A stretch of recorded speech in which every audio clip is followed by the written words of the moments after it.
지금 야권 단일화 결렬을 안철수 후보는 선언을 했어요. 그런데도 지금 여전히 그 여파는 이어지고 있어요. 그런데 3.1절 기념식 얘기 나온 김에 어제 3.1절 기념식에 참석했던 안철수 후보 표정에서도 지금의 분위기가 역력하게 읽힌다면서 이거 왜 그런 거예요, 손정희 변호사님? 네, 기념식에서 각 당의 당대표를 안철수 후보가 만났는데 네. 너무 다른 모습이 보인 겁니다. 일단은 민주당의 송영길 대표를 만났는데 일어나서 악수를 하고 있고요. 미소를 짓고 대화를 하고 있습니다. 마스크를 쓰고 있어서 얼굴이 잘 안 보이는데 마치 웃고 있는 듯한 표정인데요. 눈가는 웃음 같이 왼쪽에 안철수 후보 보니까 웃음 같이 보여요, 네. 네. 반면에 국민의힘 당대표 이준석 대표를 만났을 때는 일단 앉아 있습니다. 좀 어색하죠? 그리고 악수를 하긴 하는데 이게 무표정인지 째려보는 듯한 표정, 마스크 안의 표정은 굉장히 냉랭한 표정을 짓고 있어서 국민의힘과는 여전히 단일화 과정에서 불거진 앙금이 표출되고 있는 거 아니냐라는 지적이 있는 상황이고요. 네. 그 단일화 과정에서의 어떤 감정을 넘어서서 이준석 당대표와 관계는 정말 좋지 않구나라는 거를 단적으로 보여주는 사진들 같습니다. 네. 김재섭 의원님께 하나 여쭤보기. 저게 이제 사진이잖아요. 오른쪽 사진 지금. 혹시 사진이다 보니까 나중에 일어났어요. 뭐 그럴 수도 있는데 진짜로 팩트 체크해보면 진짜 안 일어났어요. 끝까지. 제가 사실 그 팩트 체크에서 일어나는지 안 일어난지까지는 확인이 안 되는데. 왜냐 안 일어나거든요. 왜냐하면 언론들이 일어났으면 나중에 그러니까요. 일어났다라고 할 텐데 그 얘기가 없어요. 네네. 그러니까요. 저도 안 일어났을 거라고 생각을 네네. 하는 게 사실 지금 우리가 이 화면상으로도 보다시피 이 냉랭한 기운이 있지 않습니까? 이제 이준석 대표 안철수 후보의 어떤 그 관계라고 하는 것이 우리 여의도 정가에서 너무 잘 알려진 것이고 워낙 또 서로가 각을 세워가면서 냉랭한 분위기들 이어왔었기 때문에 사실 아무리 정치인이라고 하더라도 딱 저런 자리에서 너무 유쾌하게 그냥 손을 내밀기는 어려웠을 거라고 생각이 돼요. 얼마 전까지만 해도 이준석 대표가 안철수 후보에게 굉장히 날선 비판들을 많이 했지 않습니까? 그것이 심지어 조롱이다, 너무한다라는 비판을 받을 정도로 안철수 후보에 대한 공격을 멈추지 않았었기 때문에 제 생각에 안철수 후보 입장에서도 이준석 대표가 와서 선뜻 일어나서 좋은 얼굴로 화답하기는 어려웠을 거라고 봐요. 마찬가지 이준석 대표도 그랬을 거라고 생각이 되고 그런 의미에서 제가 끝까지 보지 않아서 일어난지는 확인이 안 되지만 아마 저렇게 앉은 상태에서 냉랭한 분위기들을 계속 이어가지 않았을까 싶습니다. 백성훈 변호사님. 네. 이준석 대표는 먼저 인사를 청하러 갔잖아요, 지금. 이준석 대표는 알았을까요? 머릿속으로 나한테 아마 밝은 얼굴로 인사하지는 않을까 알고 있었을까요? 어떻습니까? 뭐 아무리 감정이 그렇다고 하더라도 이준석 대표가 악수를 청하면서는 속으로는 앙금이 있더라도 겉으로는 웃으면서 악수를 해줄 거라고 생각했을 것 같아요. 이준석 대표 입장에서는. 네네. 근데 이제 안철수 후보 입장에서 그간에 쌓인 앙금, 최근에 이 단일화 관련된 논란까지 그리고 이준석 대표, 안철수 후보 간의 그 여러 가지 설전들이 있지 않았었습니까? 그래도 전 개인적인 생각에 이제 안철수 후보가 또 대선 후보시고 한 당에 뭐 어쨌건 한 당 끌고 가는 그런 우리 그 거북 정치인이라고 하신다면 아무리 기분이 나빠도 그래도 일어나서 같이 악수를 하면 웃음 정도는 내비쳐 주시는 게 좋지 않았을까라는 그런 아쉬움은 분명히 있습니다. 앙금이 있겠죠, 배 소장님. 저 그럼요. 표정 보면. 그럼요. 네. 이건 대선인데 단파죠. 단파. 그게 뭐예요? 단일화 파장. 아하. 단파가 일파만파 되는 겁니다. 아하. 그러니까 협력의 산을 쌓아야 되는데 감정의 골만 깊어진 거죠. 아하. 그러니까 여기서 중요한 것은 이 표정은 못 감추잖아요. 그럴 수 있겠죠. 아무리 능수능란한 정치인이라도 네. 이럴 때 전략적으로 지금 대선 얼마 남지 않았고 이제 여론조사도 곧 공표 금지입니다. 그러네요. 내일부터잖아요. 네네. 이럴 때 더 전략적이라면 쉬운 일은 아니지만 여기 김재섭 위원도 있지만 이준석 대표가 가서 와락 끌어안았어야죠. 야, 그건 또 너무 아니 쉽지는 않은데. 지나치다 오버, 아니, 진짜말로 오버다 그럴 거 아니에요. 이 말씀 짧게만 들어보세요. 오버 아니면 하여튼 오버긴 오버인데 와락 끌어안는다? 네. 그러면 이걸 또 안 후보가 싫습니다. 싫어요. 이렇게 못 하거든요. 그러니까 떠내밀지 못합니다. 네. 이게 상당히 지금 요즘에 단일화가 계획대로 잘 안 된다는데 이게 상당히 전략 반전이거든요. 아하. 네. 감정의 골이 있는 듯해요. 왜 해석이니까 정치가 또 해석의 뭐 예술이라 그런 말이 있잖아요. 그러다 보니까 근데 당내에서 국민의힘 내에서 이런 또 해석이 나와요. 지금 단일화가 안 돼 뭐 결렬을 선언했습니다. 안 후보는. 근데 그 책임을 이준석 대표한테 돌린 듯한 발언이 나왔어요. 한번 들어보시고 이어가 보도록 하겠습니다. 지금 야당 입장에서는 안철수 후보가 만약에 양보 형태의 후보 단일화를 할 경우에 안철수 후보께 드릴 수 있는 선택지가 별로 없어요. 왜냐하면 흔히들 이제 총리 뭐 이런 말씀들을 합니다만 민주당에서 해주겠어요? 총리는 국회 표결을 거쳐야 되는데 만약에 어떤 정치적으로 의미 있거나 비중 있는 거라면 국민의힘, 국민의당 합당을 전제로 한 당대표 자리 정도밖에 없어요. 그걸 이준석 대표가 받겠습니까? 걸림돌이라니까요. 백성문 변호사님, 저 네. 발언은 어떻게 봐야 될까요? 사실 국민의힘 내부에서 바라본다면 좀 비판받아 마땅한 목소리라고 생각이 됩니다. 지금 권영세 본부장도 이제 단일화가 결렬된 이후에는 투표로 단일화를 해야 한다라는 취지로 보수 유권자들을 독려하고 있는 상황인데, 그렇다면 그 의미는 어쨌건 단일화가 결렬이 돼도 국민의힘 내부에서 똘똘 뭉쳐서 마지막 선거까지 열심히 하자는 취지 아니겠습니까?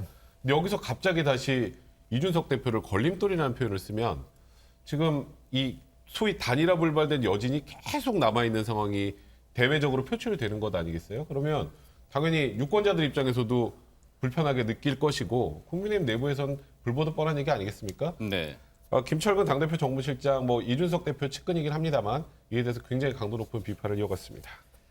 앞서 정치가 해석의 예술이란 말을 드렸잖아요. 안철수 후보가 알 듯 모를 듯한 말을 또 이어갔습니다. 한번 들어보시고 이어가 보도록 하겠습니다.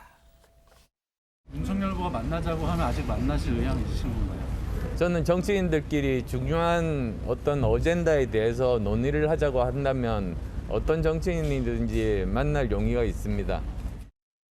제가 말씀드린 것은 정확한 어떤 어젠다가 있을 때 그런 말씀을 드린 겁니다.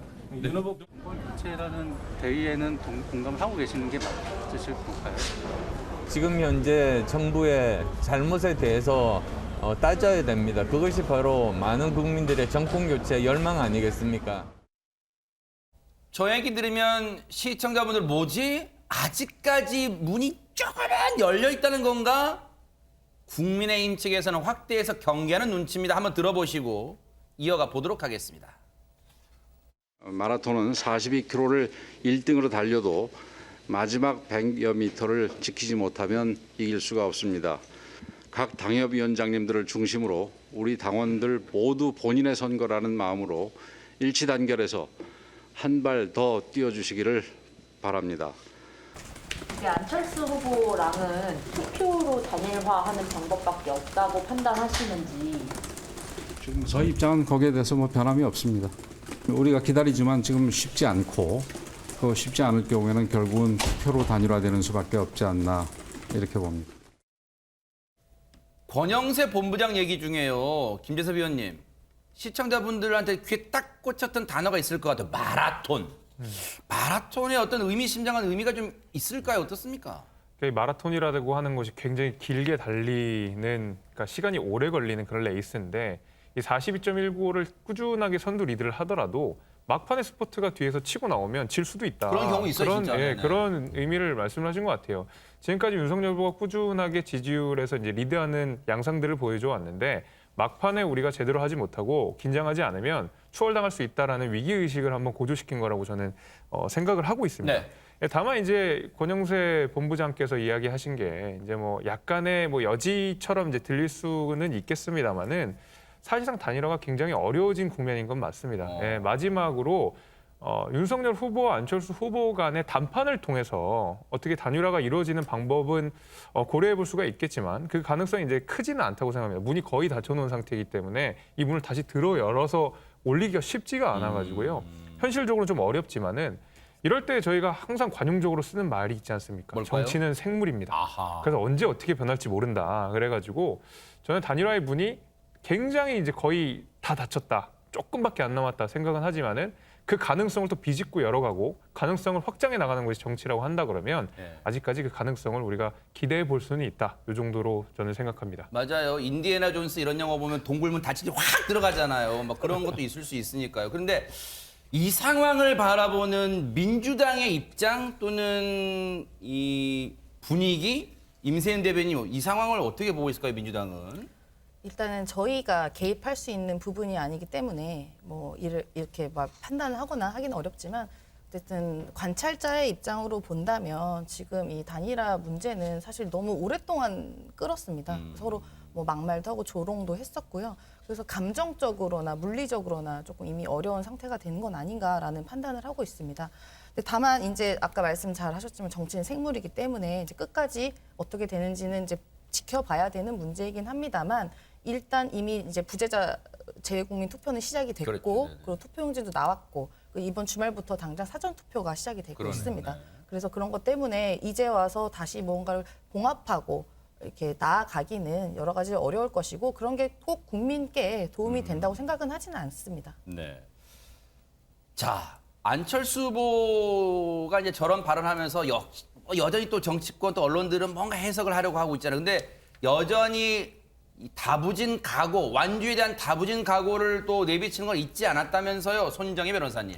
어제입니다. 만약 우리에게 우크라이나 같은 상황이 벌어진다면 가장 먼저 총을 들고 나가서 싸울 것이다라는 각오를 이제 밝혔는데요. 그러면서 지도층의 한 사람으로서 국가에 대한 책임과 의무를 다하는 것은 너무나 당연하다. 노블리스 오블리즈 정신을 이제 강조했다. 이렇게 해석이 되는데 뭐 진정성이 있어 보이지 안철수 후보 하면 대표적으로 생각나는 게 코로나19 때 먼저 방호복 입고 가서 정말 땀에 젖은 셔츠로 이제 봉사활동했던 생각이 나는데 그럴 일은 없겠지만 혹시라도 그런다고 한다면 가장 먼저 나서겠다라는 게 안철수 후보의 다짐입니다. 저 부분은 여러 가지 생각하게 하네요, 배 소장님. 왜냐하면 네. 우리 국민들이 늘 정치인에게 바란 뭐 노블레스 오블레주 뭐 그런 것도 내용이 들어있고 또 자신이 군필자, 유일한 군필자 후보다 뭐 그런 것도 좀 강조하고 있는 것 같기도 해요. 그렇죠. 네. 그래서 우리 뉴스파이트 시간에서 제가 안철수 후보는 매일 군복을 입어야 된다. 아하. 이게 왜 중요하냐? 이재명 후보, 윤석열 후보 미필자입니다. 근데 안철수 후보는 군필자예요. 아하. 그러니까 지금 지지율이 정체되거나 하락합니다. 그런데 보수 지지층들이 훅 빠져나간 겁니다. 그런데 안보 이슈만 터지면은 안철수 후보의 지지율이 쪼그라들거든요. 그게 바로 안보 이슈. 아하. 보수는 윤석열 후보 쪽으로 결집한다. 그러니까 잘 군대 갔다 온 걸 안 안아죠. 네. 잘 알아주질 못해요. 그러니까 오히려 군복을 매일 입어서 아하. 군필자는 나다. 네. 이렇게 해서 보수층을 더 결집하는 것이 안보 이슈를 강조하면서 안보 이슈하면 군필자인 나 아니냐. 이 점을 강조하는 전략인 거죠. 아하. 어쨌든 지금 계속해서 의지, 각오는 다지고 있는 그런 안철수 후보입니다.